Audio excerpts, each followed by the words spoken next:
This is a 2001 Honda Civic. We'll be replacing the ELD due to the P1298 code. So this is the electronic load detector that we'll be replacing here. It's located within this fuse box right here. Just open it up, pushing these tabs down, and this is the one that we'll be replacing. So first thing we're going to do is go ahead and with the number 10, disconnect the negative terminal on the battery just to prevent any damage. I'm actually right-handed, what the fuck. Then from there, with a Phillip head, we're going to remove 4 screws here and pull these out in order to get to this. So let's get these screws out and then we'll remove it. Now after you remove those 4 Phillip head screws, just pull these fuses out like so. Then pull the ELD out.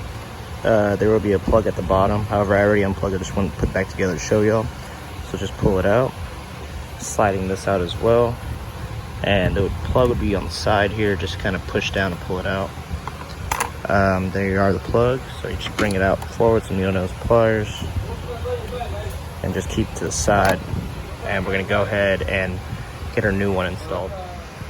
So after you spend a little time trying to get that plugged in at the bottom there, all you gotta do is just slide this in like so, push it back down, and place the 2 new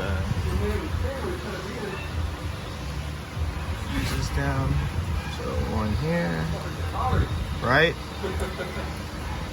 and then put our Phillip head screws back in and start her up, or clear the code and start her up and see what happens. So thanks for watching, y'all. Please like and subscribe for more videos to come.